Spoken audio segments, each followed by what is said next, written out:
I am one of your international actresses. I am here to put you in eternal sleep.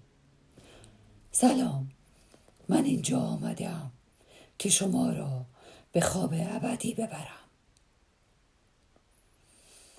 من شما را چگونه به خواب ابدی ببرم؟ I am going to teach you how to sleep. My voice, my strong voice is my power. صدای قوی من شما را به خواب جاودانی خواهد برد. با من بیایید و این کار را امتحان کنید. I put the blanket over me. من پتو را روی خود می اندازم و چشمان خود را می بندم. Then I am going to imagine that I am floating. As I float, همانجور که در فضا غوطه ور شدم تصور می کنم و شمار می کنم به شمارش.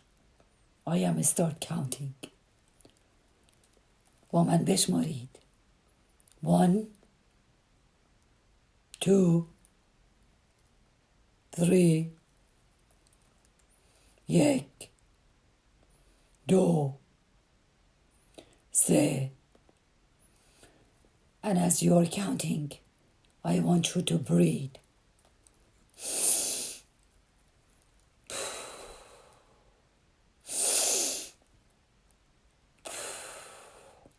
همانجور که می شمارید زیر پتو هستید، غوطه ور هستید در فضا. دماغتان را بالا بکشید، نفس بکشید و نفس رو بیرون بدهید.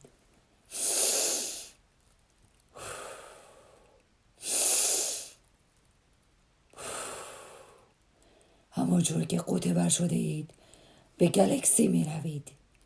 As you are floating, you are going to galaxy. As you are in galaxy, you are going to drop down to the earth. و همانجور کل پا به زمین برمی گردید. پس شما که هنوز بیدارید؟ Why are you awake? Don't make me to come and sing a lullaby. مرا مجبور نکنید که بیایم. Are you still awake? Why are you awake? چرا هنوز بیدارید؟ بخوابید دیگر. کله‌تان رو بذارید بر زمین و بخوابید. Don't make me come and sing a lullaby for you. La la la la la la la la la la la la la la. خوابتان گرفت؟ پس بخوابید. لا لا لا لا گل پونه باباش رفته سر کوچه.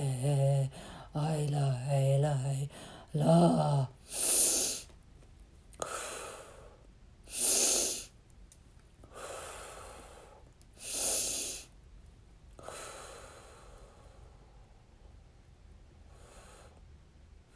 گلکسی در گلکسی گلکسی. Fall asleep using only the power of my voice. My secret to falling asleep, no matter where I am or what is going on around me, is to take